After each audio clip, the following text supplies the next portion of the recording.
Imagine being at the peak of your success, with everything in your life under control, until one encounter shatters everything you thought you knew. A beggar, a simple man with nothing, leaves a powerful man questioning everything. What does redemption truly cost? Is it as simple as an apology, or does it require something much more? Watch as one man faces the consequences of his own actions, in a story of loss, self-discovery, and the shocking truth that will leave you questioning your own choices. But here's the twist. This isn't just a story about one person, it's about all of us, the choices we make, and the price we pay for our mistakes.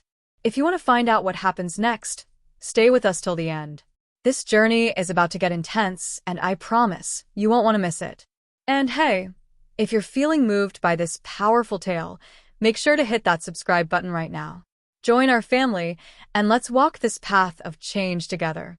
Trust me, this story will stay with you. So, go ahead, subscribe, and let's uncover the truth together. The sun hung low in the sky, casting long shadows over the busy street. The air was thick with the noise of bustling crowds and the scent of street food. In the midst of it all, an old beggar sat hunched near the entrance of a grand building, his clothes ragged and eyes dull. He held out a tattered cup, his frail hands trembling slightly as he begged for spare change. Passers-by hurried by, some glancing at him with a hint of pity, others ignoring him completely. But then, the director of the building, a tall, stern man in a sharp suit, came striding down the steps. His eyes locked on the beggar, his face hardening as he approached. "Get up, you thief," the director snapped, his voice sharp and full of disdain. "Stealing from me again, are you?" he barked, his finger pointing accusingly at the beggar. The beggar's face was a mask of confusion, but his lips quivered slightly, as though he was struggling to find the right words. He opened his mouth, but the director's angry glare silenced him before he could speak. "You have no right to be here," the director continued, his voice growing louder. "Get out before I call the police." The beggar slowly stood, his movements slow and hesitant. His knees wobbled, but he managed to take a step back, his eyes downcast. The crowd had started to gather, curious about the commotion. A few murmured among themselves, watching the scene unfold with a mix of disbelief and concern. The director crossed his arms, satisfied that the beggar was backing down. But just as he turned to walk away, something caught his eye. A small object on the ground near the beggar's feet glinted in the sunlight. The director froze, his heart racing. It was a wallet. His wallet. The one he had dropped earlier that morning, without realizing it. His mind raced as he pieced together the events. The beggar had never stolen anything. The director had been the one to accuse him unjustly. A deep sense of shame washed over him. He turned back to the beggar, his expression shifting from anger to guilt. The crowd fell silent, sensing the change. The director's legs felt weak as he walked back toward the beggar. Without a word, he dropped to his knees before the old man. "I am sorry," he said, his voice barely a whisper. The beggar looked down at him, his eyes filled with a mixture of surprise and sadness. For a moment, the world seemed to hold its breath. The director's heart hammered in his chest as he waited for the beggar to speak. But the beggar simply nodded slowly, as if he had expected this moment all along. In that quiet, heavy pause, the director's world changed forever. He had learned something he never expected to, the price of pride and the weight of an accusation. And as the sun set behind the crowd, casting its golden light over the scene, the director realized that sometimes the hardest thing to do is to admit when you are wrong. The director remained on his knees, his face flushed with humiliation. The noise of the street seemed to fade into the background as the weight of his actions pressed down on him. He could feel his heart thudding in his chest, each beat a painful reminder of how swiftly judgment had fallen from his lips and how cruelly it had been delivered. The beggar stood motionless, his weathered face unreadable, though his eyes, those deep, tired eyes, seemed to hold a quiet sorrow that the director couldn't escape. It was as if the old man knew the depth of the director's regret before he did. Time seemed to stretch and twist, like a fragile thread being pulled taut, and for a long moment, Neither of them moved. The crowd around them watched, some out of curiosity, others because they too felt the unease hanging in the air. The few who had dared to glance at the beggar now watched the director, their expressions shifting between pity and disbelief. And yet, it wasn't just the director who was exposed in that moment. There was something deeper at play, something beneath the surface that neither of them had anticipated. The beggar's silence held a profound weight. He wasn't angry, but his stillness carried an unspoken message, one that felt like a wound being torn open. The director could feel it now, gnawing at him, tugging at his very soul. "Please get up." The beggar's voice broke the silence, low and gravelly, as though it had been years since he last spoke.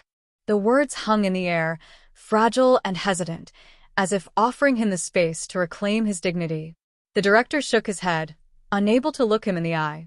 He could feel his knees beginning to tremble, the weight of his actions crushing him with a force he hadn't anticipated. His mind raced, the images of his earlier outburst replaying in his thoughts like a twisted echo, mocking him. I didn't mean it," he stammered, his voice cracked, as if the words had been buried too deep for him to reach. He felt small, smaller than he had ever felt in his life. "You didn't mean it?" the beggar asked, his voice tinged with a quiet sadness, as though he'd heard these words before, countless times. His eyes locked onto the director's with a steadiness that sent a shiver down the director's spine. It was then that the director realized something that had eluded him earlier. The beggar wasn't just any beggar. He wasn't some faceless stranger on the street, an inconvenience to be dismissed. The beggar's presence, his stillness, carried with it a depth that spoke to something more than just poverty. "I've been called many things in my life," the beggar continued, his voice now steady, though it still held that quiet weight. "But never have I been so quickly judged by someone who doesn't know me." The words hit the director like a slap across the face, but the impact was far more devastating.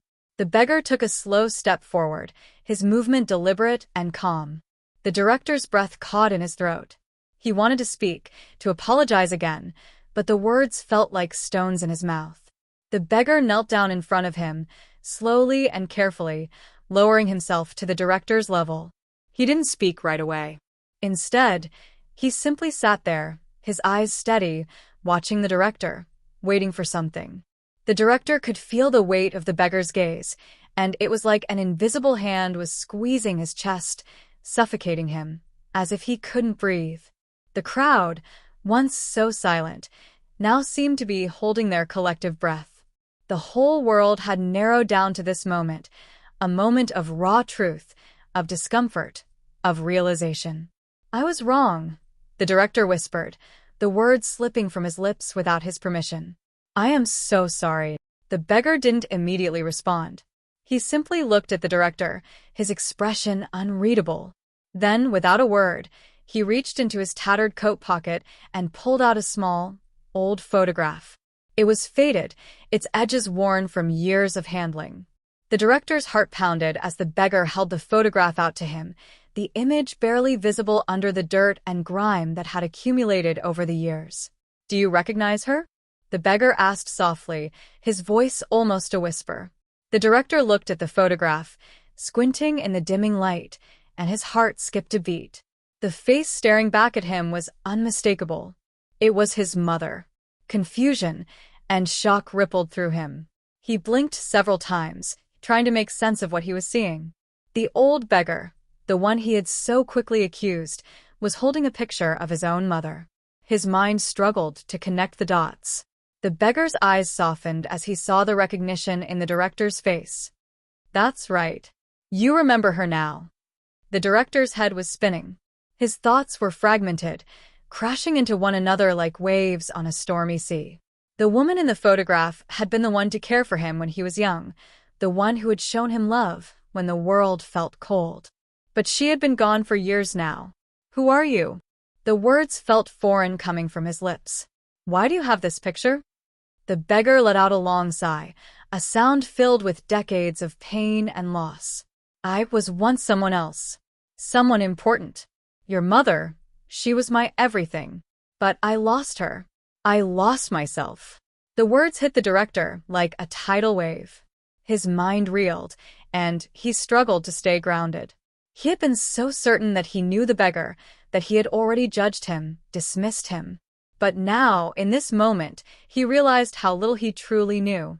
The beggar's voice trembled as he continued. I was a man of ambition once. I had dreams, too. But life has a way of breaking us. I made mistakes, many mistakes, and I lost everything. The director's throat tightened, the weight of the beggar's words settling over him like a shroud. This man, this beggar, wasn't just a stranger. He had once been someone who mattered, someone who had dreams and aspirations. And now, he was here, in front of the director, revealing his painful truth. The beggar's gaze never wavered. I didn't want this life. I didn't choose this. But here I am. The director felt his heart sink. He had been so quick to judge, so eager to cast blame, that he had failed to see the man before him. The layers of guilt, the bitterness of regret, surged within him. He had allowed his pride to blind him to the reality of the world around him. Please, the beggar whispered, his voice breaking slightly. I don't need your pity. I just need you to understand. The director swallowed hard, struggling to hold back the rising tide of emotions that threatened to overtake him. He had always believed that he was in control of his life, of his decisions. But now, in this moment, he realized just how fragile that control truly was. I'm sorry, the director said again, his voice hoarse with emotion. I never understood. I never looked. The beggar stood slowly, his knees creaking with age.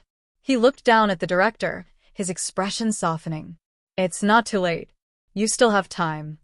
As the beggar turned and walked away, the director remained on his knees, his heart heavy with the weight of his actions.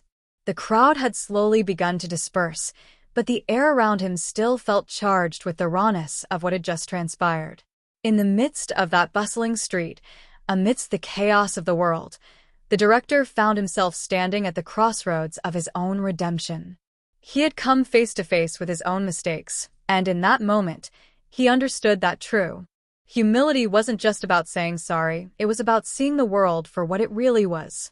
And the world, he realized, was so much more than he had ever imagined. The director sat still for a long while, the world around him continuing as if nothing had changed. The sounds of traffic, distant voices, and the rustle of the crowd seemed muted, as though muffled by an invisible weight pressing down on his chest. His mind was a storm of conflicting emotions, shame, regret, confusion, and an overwhelming sense of emptiness. The beggar's words echoed in his ears, reverberating in the silence between them. I didn't want this life. I didn't choose this. But here I am. The director replayed those words again and again, each time feeling the sting of truth that had cut through his defenses. He had been so sure of his own righteousness, so certain that his judgment was justified. But in that moment, when he had looked into the beggar's eyes, he had seen something he hadn't expected: humanity, vulnerability, and the traces of a life that had once been full of promise. I was once someone else. Someone important. The words slipped under his skin, haunting him, and a deep sense of sorrow filled his chest. How many times had he walked by people like the beggar, never once considering the stories they carried with them? How many times had he turned a blind eye to the struggles of others, too wrapped up in his own world to see the truth of their existence? The director's hands trembled as he rose to his feet, still feeling the weight of his knees on the cold pavement. His legs felt unsteady, like he might fall at any moment. His breath came in shallow gasps, as if the air had become thick, suffocating. The crowd that had gathered around them had long since dispersed, but the director remained in place, his gaze fixed on the spot where the beggar had stood. For a moment, he considered leaving, walking away from the shame that now clung to him like a second skin. But the truth gnawed at him, demanding his attention. He could feel the pull of the beggar's words, tugging at his conscience, refusing to let him go. He began to walk slowly, his mind spinning with questions, trying to make sense of the situation. He thought about his mother, the woman in the photograph, the woman whose face now haunted his every thought. What was the beggar trying to tell him? Was it just a coincidence that he had shown him the photo? Or was there something deeper at play? He had heard rumors of people falling from grace, losing everything, but it felt surreal to think that someone like him, someone who had once had it all, could end up in a place like this. His feet carried him down the street, his mind racing with possibilities. The air was cool now, the evening drawing near, and yet the world felt uncomfortably warm, heavy with the weight of unresolved truths. He passed by the same shops, the same faces, but they no longer seemed familiar. They were part of a world that felt foreign, as though he no longer belonged to it. As he walked, the image of the beggar's face burned into his mind, and the more he thought about it, the more a feeling of dread settled in his gut. He couldn't shake the thought that the beggar had been telling him something he didn't fully understand yet, something that was just out of reach. The streets grew quieter as he moved further from the crowds, the noise fading into a low hum. The city felt different now, quieter, as if it too was holding its breath, waiting for something to happen. His steps quickened, urgency rising in him. The beggar's words had cracked something wide open inside him, and now, the director couldn't ignore the feeling that something was coming, something inevitable. He turned a corner and saw a familiar figure in the distance, his colleague, the man who had worked with him for years. The director's heart skipped a beat, and he called out to him, his voice strained. "Charles." The man turned, his face lighting up with recognition, but when he saw the director's expression, his smile faltered. Charles walked over quickly, concern flickering in his eyes. "Is everything all right, sir?" he asked, his tone cautious. The director looked at him, his breath coming in sharp gasps, as if the weight of the world had pressed down on him in that moment. He opened his mouth to speak, but hesitated. What could he say? Could he explain the overwhelming storm of emotions crashing through him? Could he tell him about the beggar, the photograph, the guilt that was suffocating him? He stopped himself, shaking his head. He couldn't put it into words. How could he explain the terror and regret that had been building inside him since the moment he had accused the beggar? Charles looked at him with growing concern. "You don't look well," he said quietly. "Is everything?" "No," the director said, cutting him off, his voice trembling. "No, it's not all right. I've made a terrible mistake." Charles raised an eyebrow, his expression confused, but still concerned. "What do you mean? What happened?" The director looked down at the ground, trying to collect his thoughts.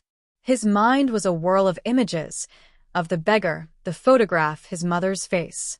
It was all too much, too overwhelming. The truth felt like a tide crashing over him, drowning him in its force. I accused a man of something he didn't do. A beggar. I thought he had stolen from me, but he didn't. I was wrong. And now, he trailed off, feeling the weight of the words hang heavy between them. Charles stood there, silent, processing what the director had just said.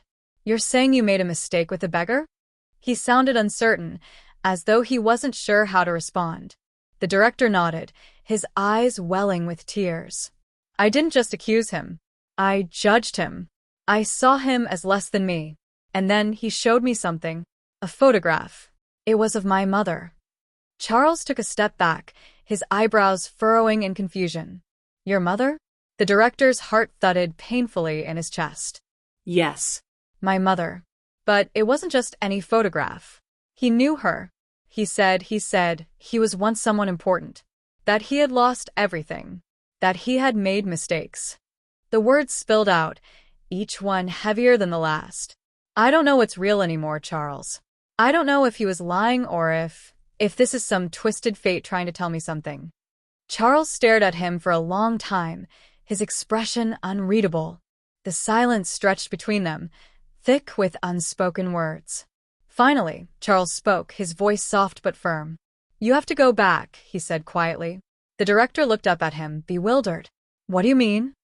"Go back to where you saw him. The beggar. You need to find him.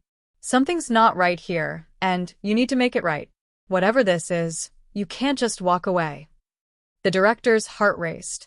He wasn't sure if it was fear or something else, but the words echoed in his mind. You can't just walk away.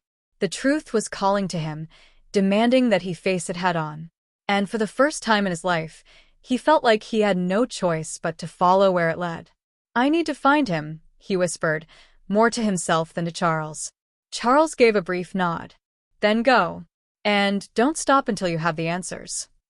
The director turned and began walking back the way he had come, his steps heavy but determined. The air felt colder now, the world around him darker, as though something unseen was lurking just out of sight, waiting for him to uncover it. The director looked back, his heart heavy, but for the first time in a long while, there was a glimmer of clarity in his soul. He wasn't sure where his journey would lead or what it would cost him, but he knew one thing for certain. He could no longer stay in the shadows of his own mistakes.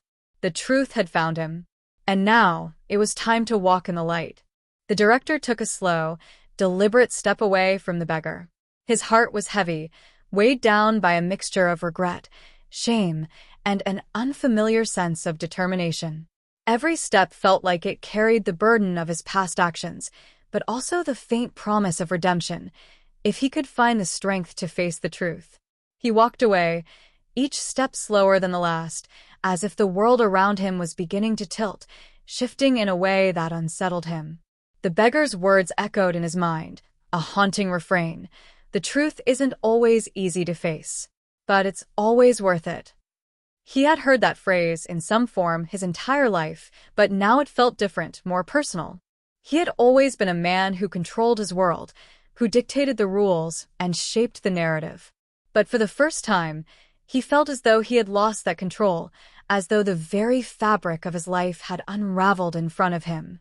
As the director walked down the path that led him further into the quiet of the park, the sun dipped lower, casting long shadows across the empty benches, the cracked pavement. The distant hum of traffic seemed so far away now, and the air grew cold, as though the world was holding its breath, waiting for something or someone to happen. The streetlights flickered to life, casting eerie halos of yellow light on the desolate scene. The director's breath quickened, and for the first time in years, his senses felt sharper, more alert. It was as though his mind had cleared, the fog of confusion giving way to something else. He could feel the weight of the beggar's words pressing into him, leaving an indelible mark on his soul. He stopped at a small bench in the park, his body aching with exhaustion, though it wasn't physical fatigue that had taken its toll. No, it was the emotional wreckage that had built up over the years, buried deep beneath layers of arrogance, pride, and denial. He sank down onto the bench, his hands resting on his knees, his fingers trembling. He stared at the ground, at the cracked pavement beneath him, unable to tear his gaze away from the broken fragments that reflected his own life. The director closed his eyes, and for a fleeting moment, he could hear the echoes of his past, his mother's voice, the sharp words of those he had wronged, the sounds of his own anger and pride. It all swirled together in a whirlwind of emotion that threatened to swallow him whole. "I was wrong." The words felt alien, foreign in his mind. He had never admitted it before, never allowed himself the vulnerability of owning his mistakes. But now, sitting in that empty park, surrounded by shadows and silence, the truth had come crashing down on him like a wave. How could I have been so blind? The question haunted him, gnawing at his very core. He thought about the beggar, that man who had shown him a glimpse into a life that was so far removed from his own. He thought about the photograph of his mother, the face he had seen staring back at him in the beggar's hands.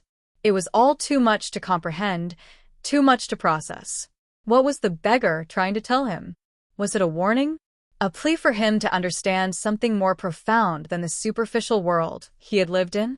The director shook his head, rubbing his temples in frustration. "I need answers. I need to know why." Suddenly, a rustling sound from behind him broke the silence, and he turned instinctively, his heart skipping a beat. He didn't know why, but his senses were on high alert, like a predator had entered the scene, ready to strike. A figure emerged from the darkness, walking slowly toward him, a silhouette against the dim light of the street lamps. The director's pulse quickened as he squinted, trying to make out who it was. The figure came into view, and his breath caught in his throat. It was the beggar. He had followed him. The director stood up, his legs unsteady, and he felt his heart racing once again. His mind screamed at him to run, to get away, but something in his chest held him rooted to the spot. The beggar's eyes were fixed on him, unwavering, like a force of nature that couldn't be ignored.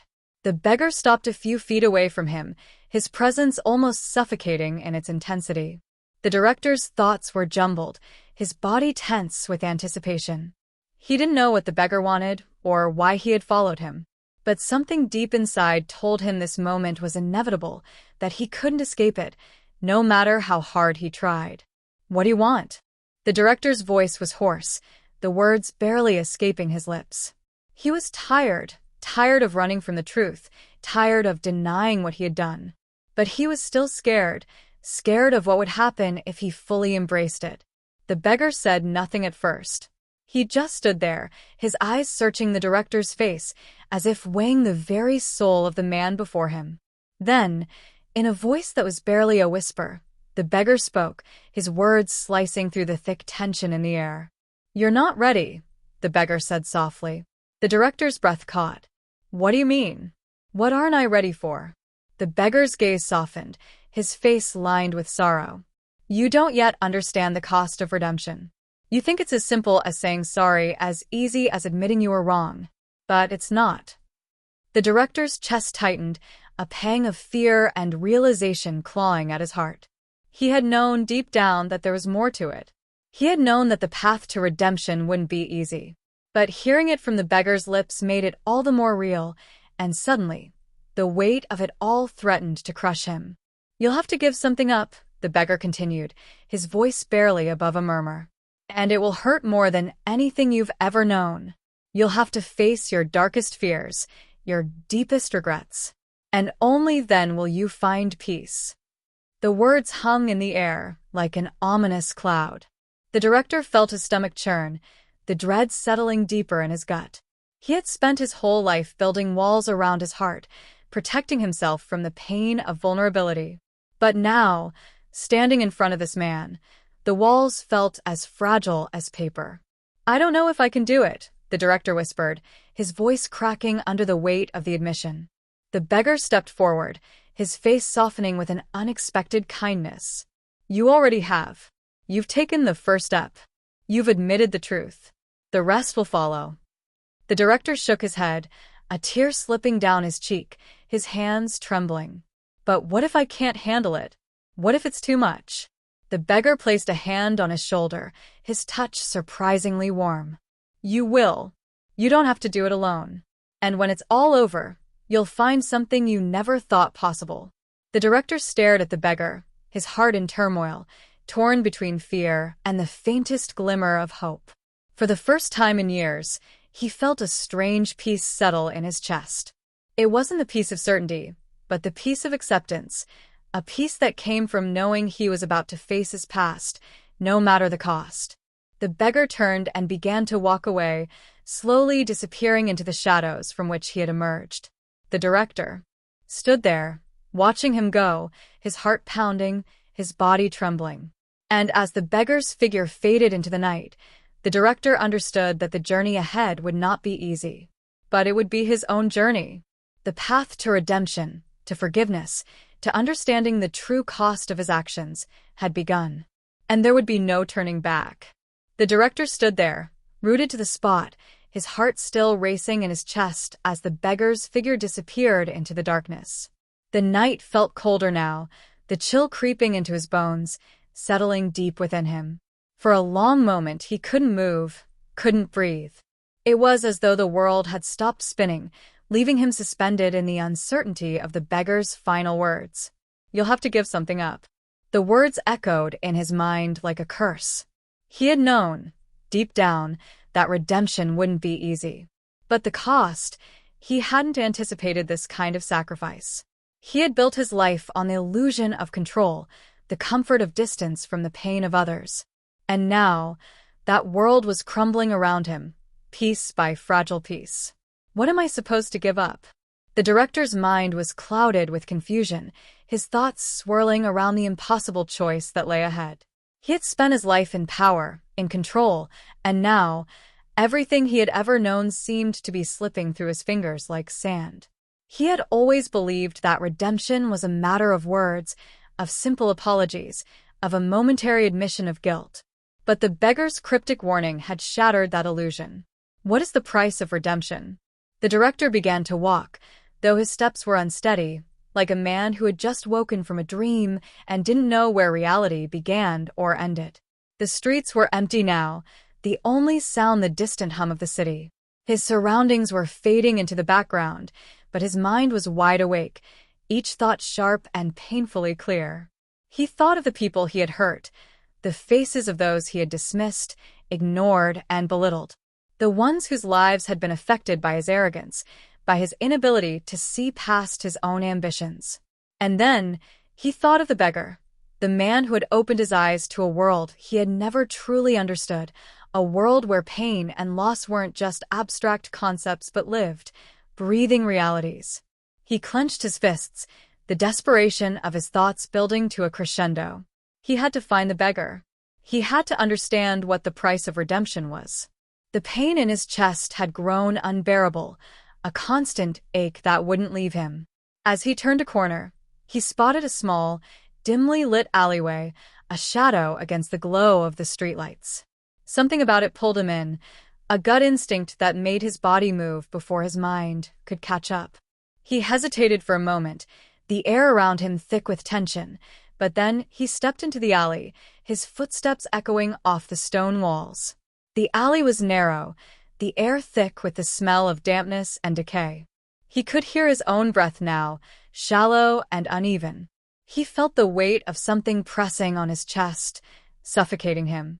He had walked this path before, many years ago, but tonight it felt different. This was not the same world he had known. At the end of the alley, he saw a figure standing in the shadows. It was the beggar, his form barely visible in the dim light, but his presence was unmistakable. The director's heart skipped a beat as he stopped in his tracks. "You came back," the beggar said, his voice soft yet firm, carrying an unmistakable weight of expectation. "I don't know what to do," the director confessed, his voice cracking. "I don't know what I'm supposed to give up. What is the cost of redemption?" The beggar's eyes gleamed in the darkness, his expression unreadable. "You already know the answer," he said quietly. "You've known it all along." The director's breath caught in his throat. "But I've built my life on power, on control. I've never had to face the truth like this. How do I change? How do I fix what I've done?"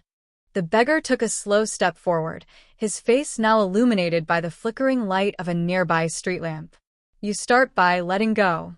Let go of the ego, the pride, the belief that you can fix everything with just a few words. Redemption doesn't come from apologies. It comes from action. It comes from acknowledging the damage you've caused and then making the choice to walk a different path." The director felt a lump form in his throat, his emotions threatening to spill over. He had lived his entire life thinking he could control everything, that he could bend the world to his will.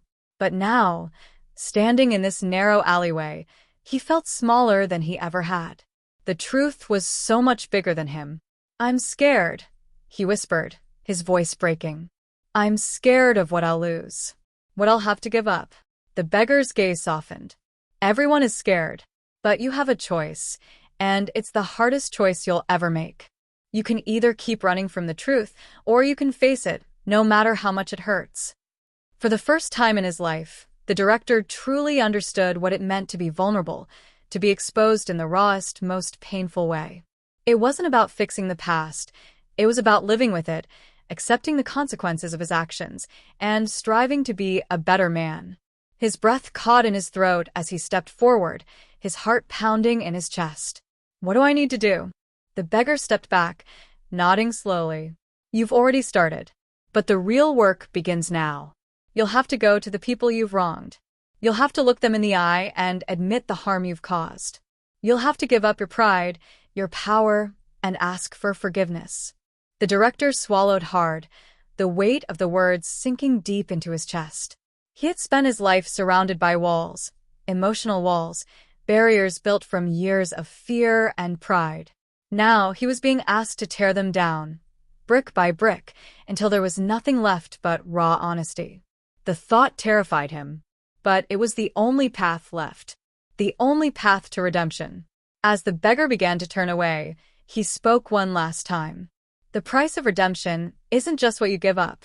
It's what you're willing to fight for. Are you ready to fight for the person you want to become? The director stood there for a long moment, the weight of the beggar's words pressing on him, filling him with a sense of resolve he had never known. Slowly, he nodded. Yes, he whispered to the night. I'm ready. With that, the beggar disappeared into the darkness once more, leaving the director standing alone in the alley, his heart pounding with the knowledge that the hardest journey of his life had only just begun. The road ahead would be painful, but it was the only road that could lead him to redemption. And for the first time, he felt ready to walk it. The director stood there, bathed in the flickering light of the street lamps, the words of the beggar still echoing in his mind. The price of redemption isn't just what you give up. It's what you're willing to fight for.